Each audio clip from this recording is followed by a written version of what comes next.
Thanks for tuning in this evening. I have an extra special guest tonight. I have my sister, Stephanie, here. Holiday weekends, want to involve the family, so thank you for being here. So yes, we look alike, we're sisters, we know that. My sister is a first-time pet owner, and it's a kind of a funny story that I think people can appreciate. There was a day when I rescued 4 kittens, and I simply asked her, how many do you want? Because I had several pets at home already. And it was really, to me, very sweet and special to see my sister with these little babies because they were her first pets, and really a radical lifestyle change than, you know, the life she'd been living before, which didn't really mean taking care of little kittens. So Stephanie, thank you for being here. Talk a little bit about what it was like for you to take these little baby kittens in that were only maybe a few weeks old, and we'll start with the beginning. Thanks for having me. It's a pleasure to be here. So of course, when your older sister tells you that she has kittens for you, you don't really say no. So I have to say the first instinct was yes, and then a lot of fear and shock. But I also knew that I was in good hands because those of you who know my sister know that my sister is amazing with animals. So I felt that I had a good teacher. Thank you.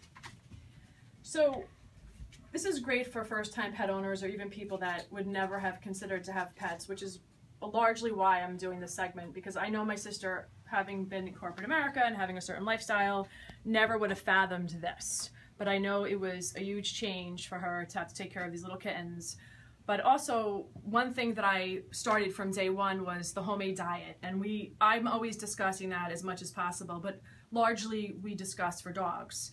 So Stephanie, you never had any animals, you get these little kittens, and right from day one, you're doing a homemade diet. So for our cat owners, discuss a little bit what it's been like, what were your initial objections to it, and how it's been 4 or 5 years in. So it was actually really simple. I think mainly because I hated the smell of like cat food. So being able to actually feed my cats chicken and salmon and sweet potatoes, I found it to be actually really natural, and it made sense once I got on the routine of making the food for them. I love that it was cost effective, and they're so healthy. They have like ridiculous amounts of energy. So for me, it's been actually really easy and convenient. Okay.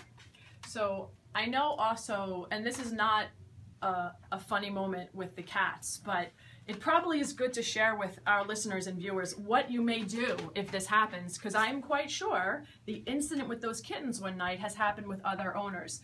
So I would like you to maybe tell our listeners and viewers what to do in the event that your kitten gets trapped somewhere. First, call your sister if her name is Christine.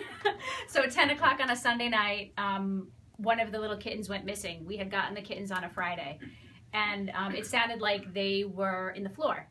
So at the time, I was living in an apartment on the 2nd floor, and come to find out that the cat walked into the heating element, the radiator, and there was a little hole, and the cat was actually stuck in between my floor and the ceiling of the room below me. So yes, fire department was called, and we ultimately got the cat out by having to cut a hole in the ceiling in the apartment below. And eventually the cat came out, and it was a very scary experience because I didn't understand the structure of a house at the time. So by calling my sister, we realized that, you know, that's potentially where the cat was, and it was a tiny, tiny, tiny hole the cat got into.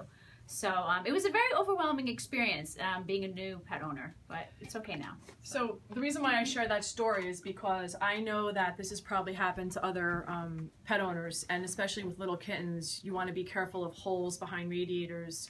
But just know that you can call somebody, you can cut a hole in a wall, you can cut a hole in a ceiling. I had an incident where one of my cats went behind the hot water heater a few months ago.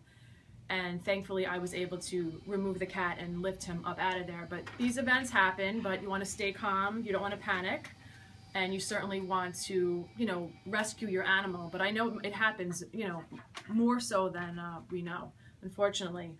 And Stephanie, just share with our listeners how these cats have changed your life, and why would somebody want to go to a local shelter? There's always kittens, there's always older cats to be adopted. You know, how they've changed your life. You know, having pets is very special. I know you never would have considered it if I didn't tell you you were taking 2 of those cats that day. and you know, encourage people to go out and adopt, and then it doesn't stifle you in your lifestyle. How is it still, you're still allowed to travel, you're able to bring them out here all summer. Talk a little bit about the ease of having cats. Yes, it's been quite amazing and wonderful. It's simple because once you establish a routine for them, and you have some structure, it's not a problem at all. And it's nice to come home to animals that are furry and always happy to see you. They're playful, so I get a lot of enjoyment out of them. And I think I've actually shocked my sister in terms of how much love I actually give them, because maybe in the past I was a little bit, maybe not as seemingly loving. But it's fun. I feel like they're like my little children. I love cooking for them. I don't have children of my own. I love that there's two of them because they can play with each other. And they just bring so much joy and happiness to my life. And honestly, if I had more space, I would have more. So I don't ever regret it, even with that scary incident. Okay, that's great. Thank you. And I do want to encourage people. Sometimes dogs are too much for people, especially older people, but cats are wonderful companion animals. They don't have to go outside. My cats in particular also stay in my home, as do my sisters. But, you know, it's really a nice story. I wanted to share it with everybody. And I encourage you, if a dog is too much for you or you have an elderly person in your life that could use a companion animal, you can go to a shelter and adopt a kitten or an older cat. So Stephanie, thank you very much. Thank you. So next